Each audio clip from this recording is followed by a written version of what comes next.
험한 세상 가운데 우리와 함께 하시는 주님을 찬송합니다. 하나님, 부족한 종의 입술을 주장하셔서 생명의 말씀을 전하는 도구로만 삼아주시고 하나님 은혜의 능력 덧입혀지는 복된 시간 되게 하여 주시옵소서. 감사하옵고 주님의 이름으로 기도 올렸나이다. 아멘. 할렐루야. 네, 앞에 되게 예쁜 사랑합니다, 축복합니다 인사 나누시죠. 네.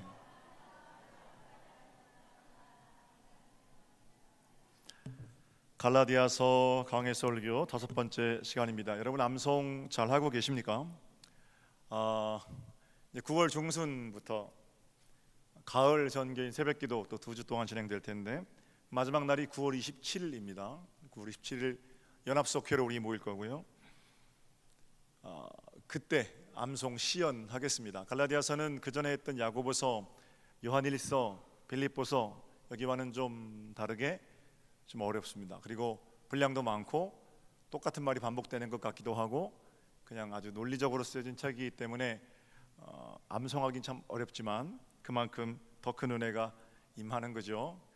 9월 17일 날 이제 이 자리에서 앞에서 멋지게 암송할 수 있도록 묵상하고 또 반추하는 그런 일들에 힘을 더 써주시면 좋겠습니다. 자, 계속해서 바울의 간증이 이어지는데 11절을 볼게요. 11절.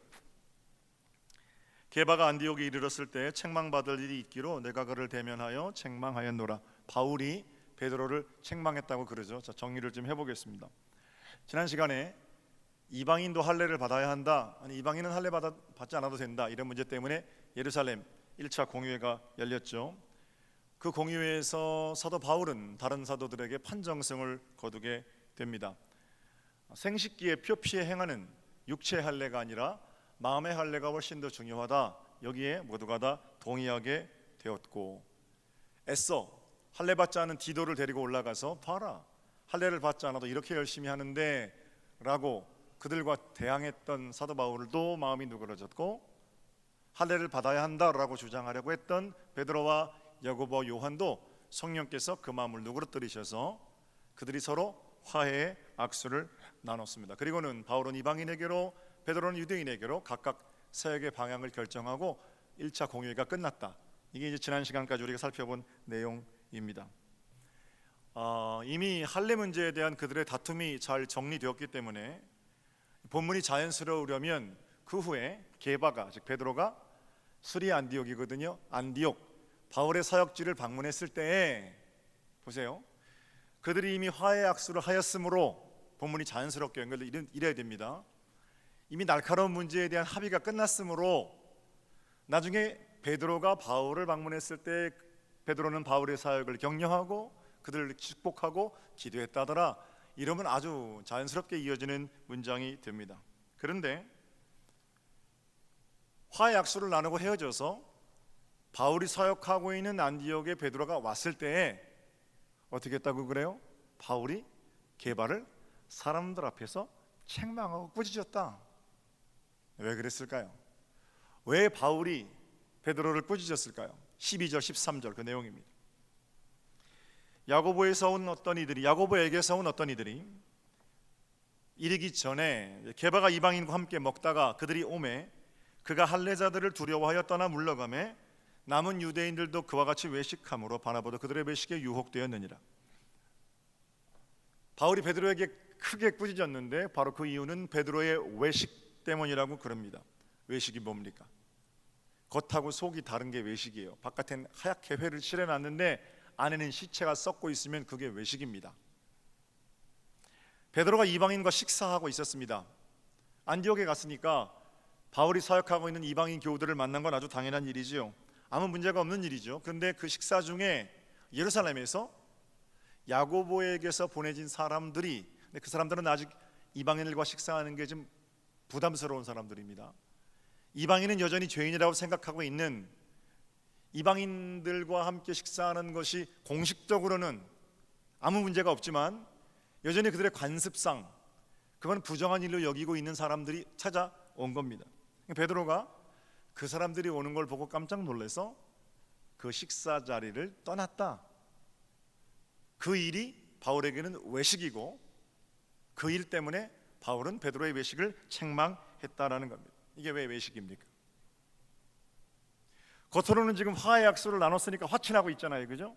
함께 식사하고 웃고 떠들고 있단 말입니다. 그런데 겉으로 봉합되어진 그 이면에는 베드로는 여전히 이방인들을 유대인과 똑같은 처지로 여기지 않는 겁니다.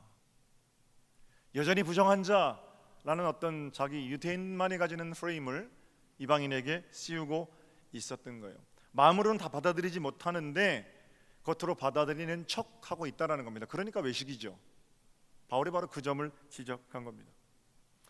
사도행전 10장에 여러분 잘 아시는 얘기니까 제가 빨리빨리 정리할게요. 이미 베드로는 이 일 때문에 주님께로부터 책망을 크게 받은 적이 있습니다. 욥바에 머물면서 한 다락방에 가서 기도하고 있었습니다. 그때 기도 중에 하나님께서 환상을 보여주십니다. 하늘에서 한 그릇이 내려오는데 네 귀퉁이가 보자기에 싼 것 같아요.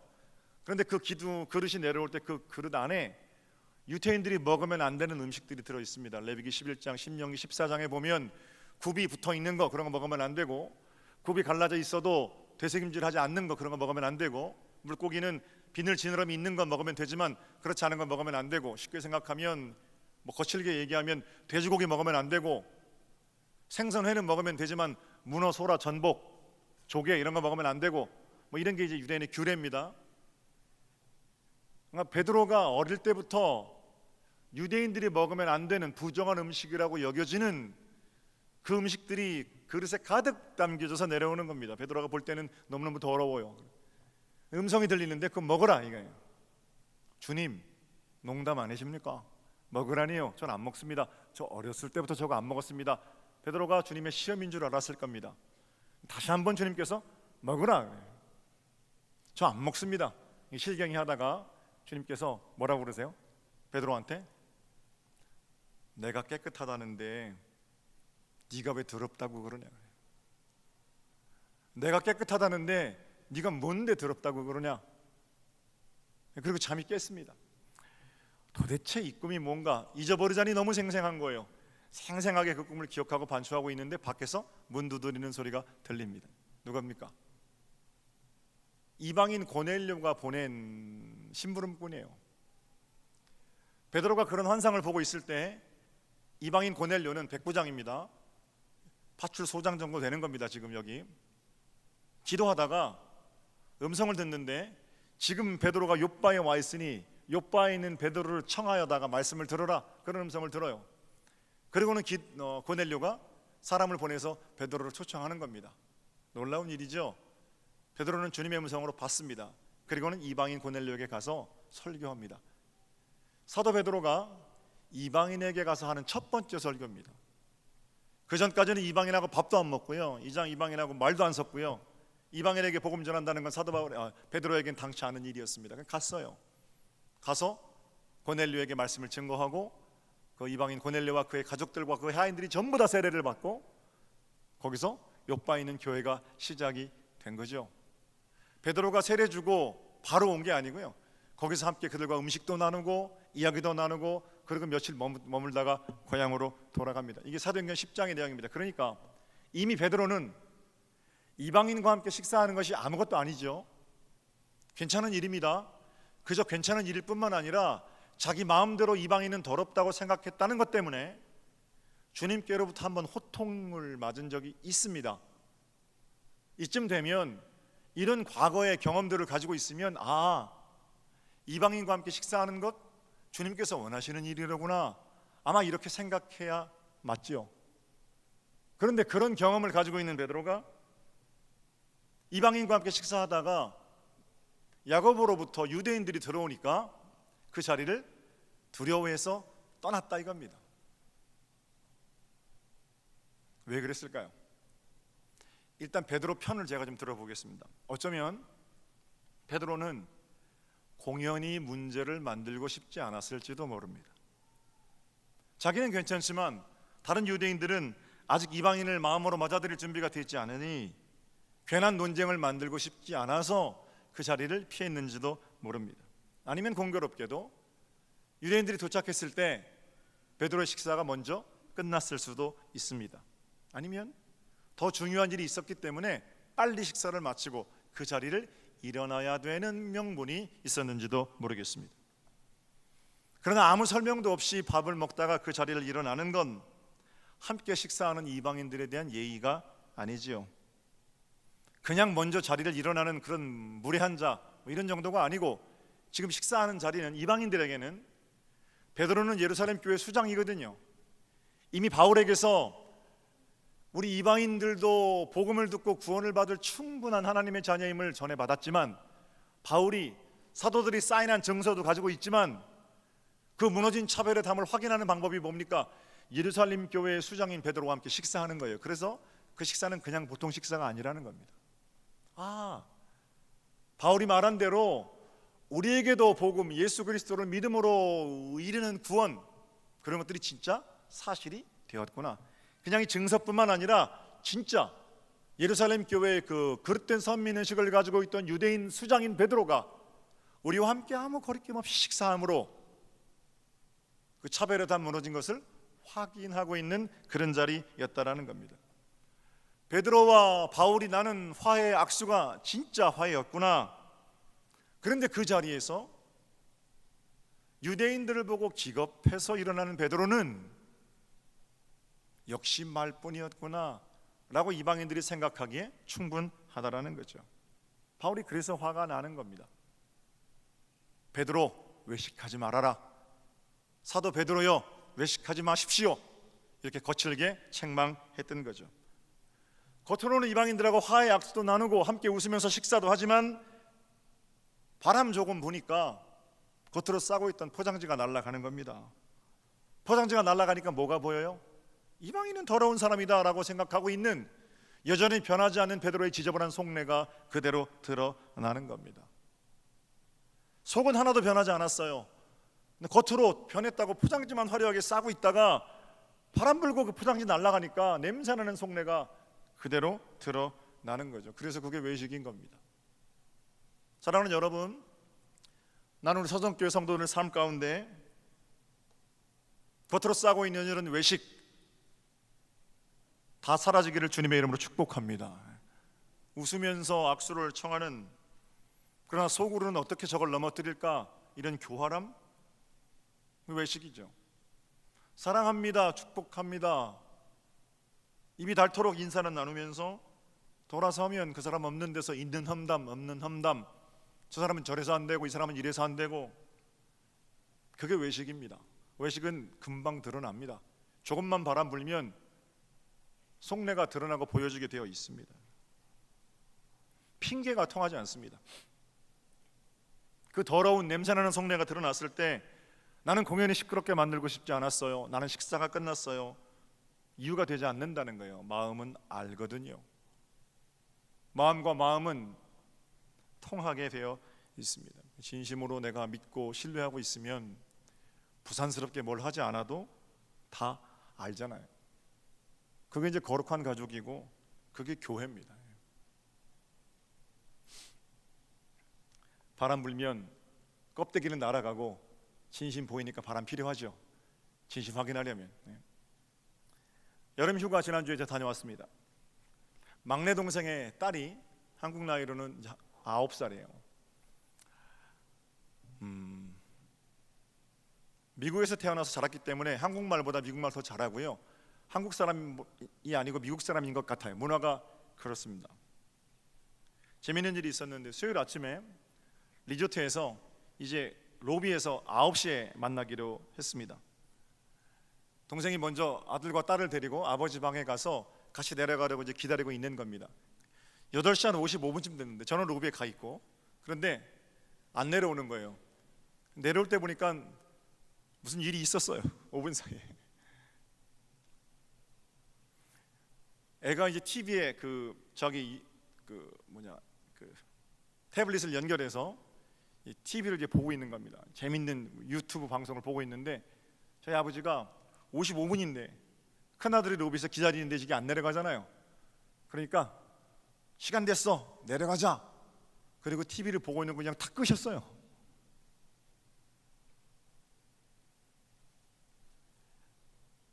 그때부터 애가 울기 시작하는 겁니다. 우리는 그냥 끄면 아버지가 끄셨구나, 내려가야 되는구나, 그리고 내려갈 텐데, 얘는 그게 아니잖아요. 그리고 자기 아버지한테 영어로 말하는 거예요. 아빠, 할아버지가 내게 익스큐즈 하지도 않고 저걸 그냥 꺼서 내가 보는 게 멈췄고, 그러면서 이제 막 서럽게 울면서 대성통곡을 하고 그럽니다. 소리를 지르고. 9살짜리 손녀딸에게는 그건 할아버지가 자기를 무시하는 행동이었던 거예요. 애가 우니까 그걸 끈 우리 아버지는 또 얼마나 민망하셔요, 그죠? 미안하다고 하자니 또 가오가 또 좀 그렇고, 그죠? 호통을 치자니 애가 더울 것 같고, 아버지는 얼른 나와, 그 내려가셨어요. 그때부터 이제 우리 막내는 자기 딸 붙들고 할아버지가 네가 미워서 그런 게 아니야 설명해주고. 한국에서는 다 그래, 다 안 그런데 그럴 수도 있어 설명해주고. 저는 또 아버지한테 가서 아버지, 얘가 미국 애잖아요. 아버지가 잘못하셨어요. 그냥 끄시면 어떻게 한마디라도 하시지, 이러면서 설명을 이제 중재를 하는 겁니다. 그리고 나서 아침에 우리가 예약한 차가 이제 왔어요. 그래서 그 차를, 봉고차 15인승인데 그걸 가족들이 다 타기 전에 우리 수진이가, 9살짜리 수진인데 탁 달려가서 민망해하고 있는 할아버지 품에 탁 안기는 거예요. 그때까지 한 시간이 30분 정도 됐을 겁니다. 안기면서 뭐라고 그러냐면, 할아버지 미안해요. 나는 할아버지가 미워서 그런 게 아니라 그냥 속이 상해서 운 거예요. 영어밖에 안 하는 애가 한국말 하면 진짜 감동적이잖아요. 띄엄띄엄 한국말로 그냥 속이 상해서 운 거예요. 할아버지 소리 질러서 미안해요. 그리고 안겨요. 할아버지는 손녀딸을 콱 끌어안고 아니다, 할아버지가 미안하다. 눈물 없이는 볼 수 없는데, 남북 정상회담 이후에 그렇게 감격적인. 한국과 미국 문화의 차이에서 오는 바람, 그렇죠? 할아버지와 손녀딸 70년의 세월의 차이에서 오는 바람, 그게 강력하죠, 그죠?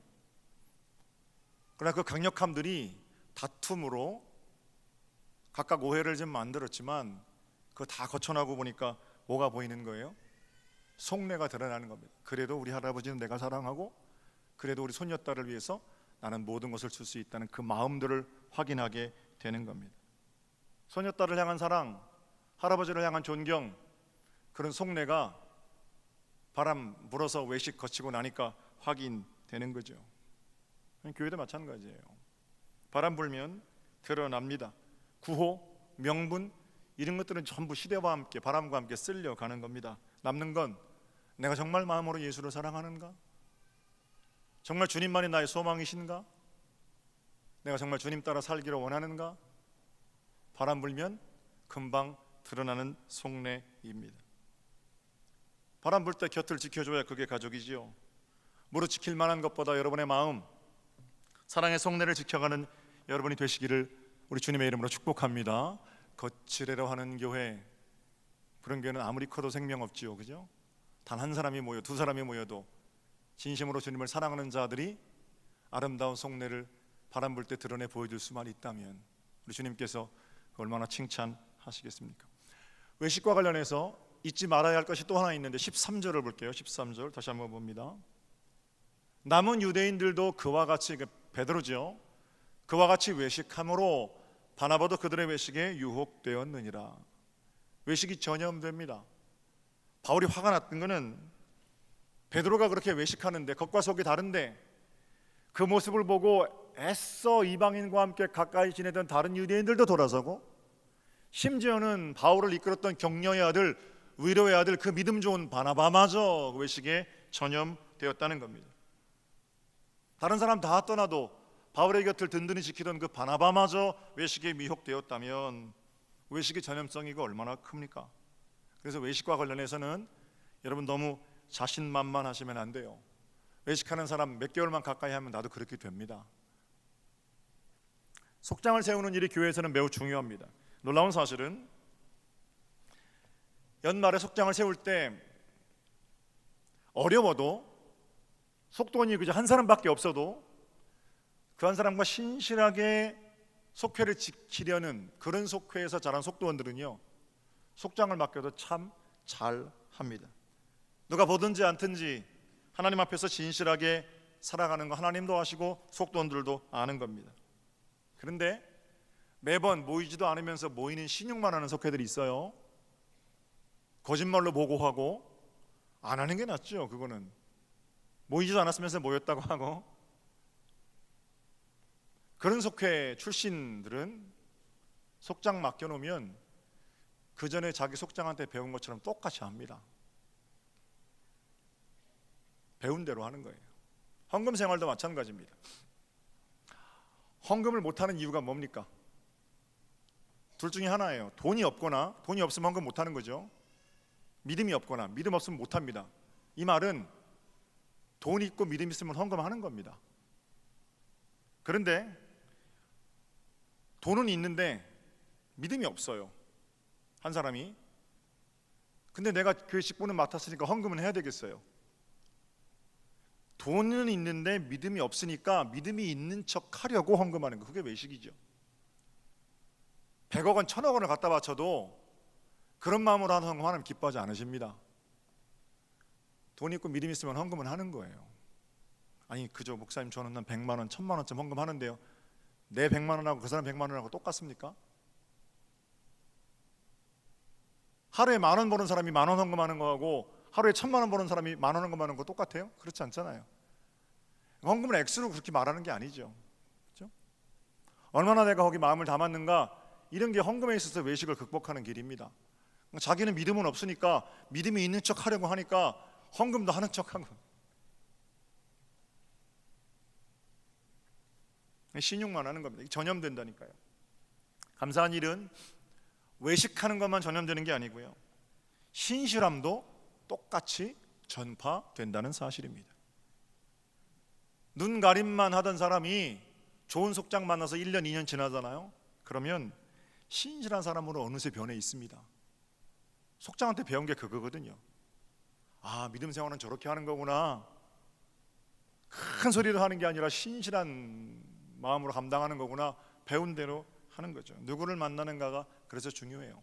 우리 게 청년한 사람이 다니던 회사가 이제 이주하면서 퇴직을 했습니다. 저한테 봉투를 하나 갖고 왔어요. 목사님, 500만 원이에요. 500만 원. 30대 초반의 나이에 그 500만 원 쓸 데가 얼마나 많습니까? 새로 직장도 잡아야 되고, 그 집이 뭐 잘 살아가지고 500만 원 정도 헌금해도 아무런 문제가 없는 그런 집 아닌데 가지고 왔어요. 이게 뭐냐?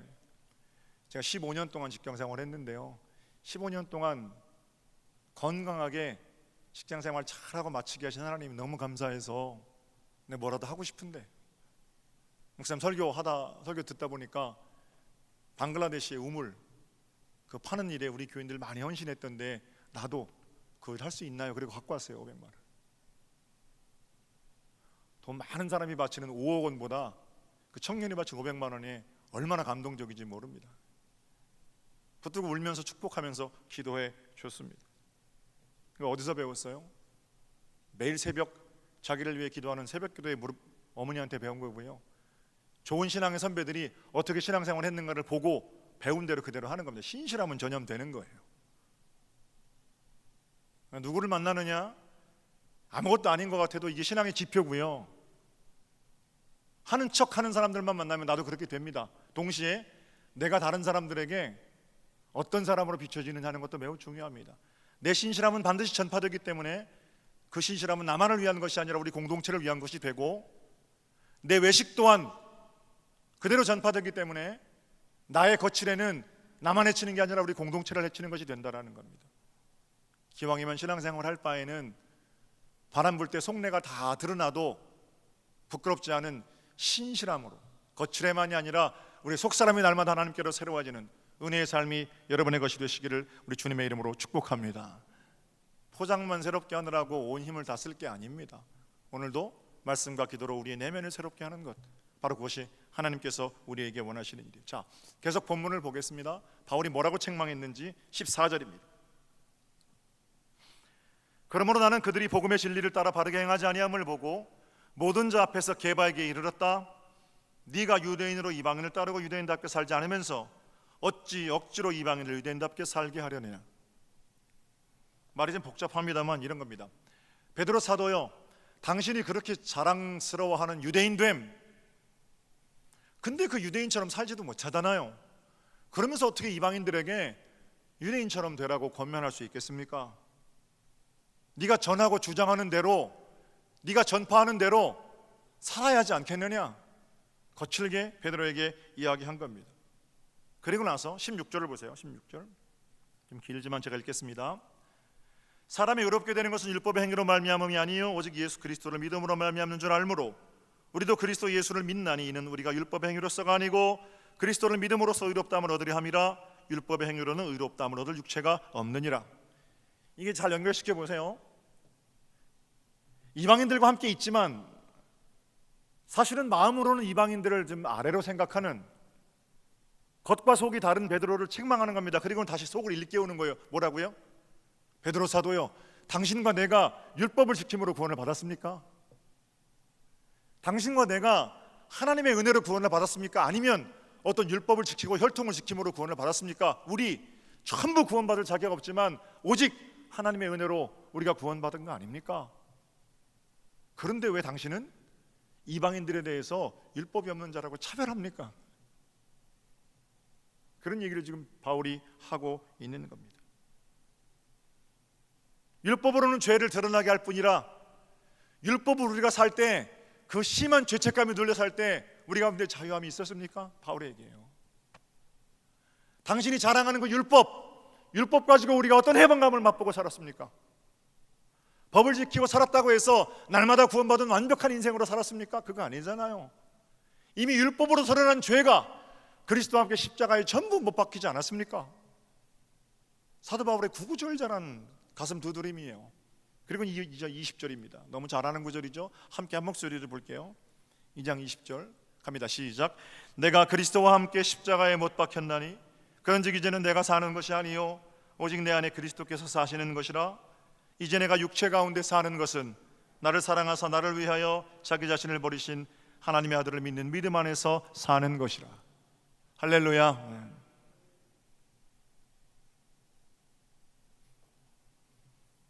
베드로, 나와 당신이 이미 율법으로 드러난 죄를 다 십자가에 못 박고 이제는 그리스도의 은혜로 사는 자들 아닙니까? 그런데 왜 그들을 손가락질하고 외식합니까? 선한목자교회 저희 학교 선배님이신데 유기성 목사님께서 이 갈라디아 2장 20절 유명한 구절을 한 문장으로 잘 정리했는데 제가 한번 해볼게요. 따라해 보세요. 나는 죽고 예수로 사는 인생. 할렐루야. 정말 정확하게 잘 정리했어요. 베드로가 얘기하는 건 나는 죽고 예수로 사는 인생입니다. 사랑하는 성도 여러분, 율법으로 정죄함을 받은 저와 여러분은 이미 십자가에 못 박혔습니다. 그리고 이제 우리가 사는 인생은 내 안에 그리스도께서 살아내시는 두 번째 인생입니다. 정말 여러분 그렇게 믿으세요? 중요한 포인트가 있는데요. 나는 죽고 예수로 사는 이 인생은 날마다 우리 안에서 계속된다라는 겁니다. 매일 죽고 매일 다시 사는 거예요. 지난 한 주간 휴가지에서 새벽에 일어나서 말씀을 묵상하면서 차분히 제 인생을 좀 돌아다 봤습니다. 밖에 떨어져 있으면 좀 잘 보이잖아요. 지난 3년간 참으로 힘든 시간이었습니다. 사람의 도리라든지 인간적인 정, 함께했던 세월, 그런 걸 생각하면 지금도 많이 서운하고 그렇습니다. 다 지나간 일이지만 전임 목사와 담임 목사에 대한 험담이 도를 넘었습니다. 저는 아직 담임자로서 문제를 일으켰던 그분들에게서 어느 누구에게서도 단 한마디의 사과도 받지 못했습니다. 교회 해명, 법원의 판결, 아주 자명함에도 불구하고 계속해서 문제를 일으키는 사람들이 있고 또 거기에 귀를 내주고 입을 내준 사람들도 있습니다. 실수일 수도 있습니다. 아니면 잘못 생각했을 수도 있습니다. 그렇다면 용서를 구해야지요. 어떤 분은 제게 먼저 용서하라 이렇게 말씀하기도 하십니다. 100번, 1000번 용서할 수 있습니다. 저 용서하려고 목회하는 겁니다. 그러나 늘 말씀드립니다만 제가 하는 용서가 뉘우치지 않는 사람들에게 아무 의미가 없는데 그 용서는 과연 무엇입니까? 40년이 넘도록 서정리에 살았습니다. 그리고 지난 세월 어떻게 목회했는지 하나님이 아시고 함께 자란 사람들이 알고 어떤 삶을 살고 있는지도 다 보고 있다고 생각합니다. 특별하게 신령하다, 특별하게 깨끗하다, 그런 말씀을 드리는 게 아닙니다. 최소한 그 사람들이 말하는 그만큼 나쁜 인생, 그런 프레임에 갇힐 만한 그런 삶을 살지는 않았습니다. 그래서 인간적으로 생각하면 지구 끝까지라도 찾아가서 시시비비를 다 밝히고 싶기도 하고, 역사가 이걸 기억하도록 백서로 남기고 싶기도 합니다. 제게는 법원의 판결문도 있고 그렇게 해야 하는 명분도 있고 힘도 있습니다. 그런데 오늘 말씀이 다시 저를 붙드십니다. 내가 그리스도와 함께 십자가에 못 박혔나니. 바울을 통해 우리 주님 말씀하시는 겁니다. 속상하냐? 너는 죽은 놈이 왜 그렇게 말이 많으냐? 아직도 서운하냐? 죽은 놈이 뭐가 그렇게 서운하냐? 저는 기도할 때마다 이렇게 기도했습니다. 주님, 왜 일하지 않으십니까? 왜 그 폐역한 소리들을 그냥 두십니까? 하나님, 도대체 이 억울함을 어떻게 푸시려? 이렇게 엎드렸는데 우리 주님 말씀하십니다. 한 목사, 네가 죽어야 내가 일할 거 아니냐? 네가 그렇게 시퍼렇게 살아있는데 내가 어떻게 일하겠느냐? 우리 주님은 일 안 하시는 것이 아니라 펄펄 뛰는 저 때문에 일을 못 하셨다, 이런 말씀을 제게 주셨습니다. 그래서 다시 한번 깨닫는 거죠. 은혜로 살아야 한다, 목이 터지도록 설교하면서 내가 정작 율법의 멍에를 메고 살았구나. 말씀 앞에 한껏부터 밝아진 눈으로 서게 되는 겁니다. 제가 지금 부족해서 그런지 여러분, 저는 아직도 속상합니다. 받았던 오해, 가까운 사람들의 배신, 아직도 명분을 주장하고 의심 품고 있는 사람들, 끝까지 우리 교인들 건드리고 그러면 저 가만히 안 있을 겁니다. 끝까지 싸울 겁니다. 어려움 속에서 나도 싸우다가 괴물되지 않게 해달라고 기도하면서 그렇게 교회를 지켜갈 겁니다. 그러나 그 과정에서 오늘 말씀 한 가지는 꼭 지켜갈 겁니다. 내가 죽어야 주님이 사시는구나. 얼마 전에 같이 자란 친구 조우현 집사가 엄마 성가대 발표해야 한다고 꽃다발 사갖고 왔어요. 저 어릴 때부터 같이 자란 친구입니다. 지금 경기도 동탄에 한 좋은 교회 안수집사로 열심히 봉사하고 사역하는 신실한 친구인데, 그동안 이런 일들도 있었다 함께 나눴습니다. 얘기가 다 끝났어요. 친구가 그렁그렁한 눈으로 저한테 이렇게 말해요. 목사님, 친구인데 그런 일들이 목사님을 더 깊어지게 했군요.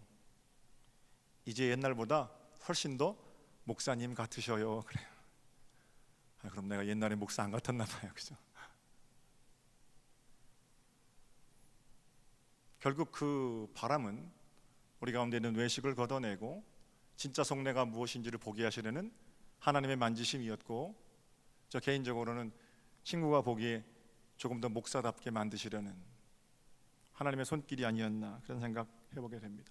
사랑하는 여러분, 여러분의 한 주간의 삶이 어떨지 저는 잘 모릅니다. 그러나 갈라디아 2장 20절, 나는 죽고 예수로 사는 그 길이 여러분의 삶의 걸음이라면 분명히 하나님은 그 길 위에서 생명의 승리를 맛보게 하실 거고, 우리의 원한 부분을 다듬으셔서 당신의 일하심을 펼쳐가는 하나님의 은혜가 매 순간 경험되어지는 삶을 살아가실 수 있을 겁니다. 다 같이 2장 20절 한 목소리를 읽고 저는 설교 마칠게요. 갑니다. 시작. 내가 그리스도와 함께 십자가에 못 박혔나니 그런즉 이제는 내가 사는 것이 아니요 오직 내 안에 그리스도께서 사시는 것이라. 이제 내가 육체 가운데 사는 것은 나를 사랑하사 나를 위하여 자기 자신을 버리신 하나님의 아들을 믿는 믿음 안에서 사는 것이라.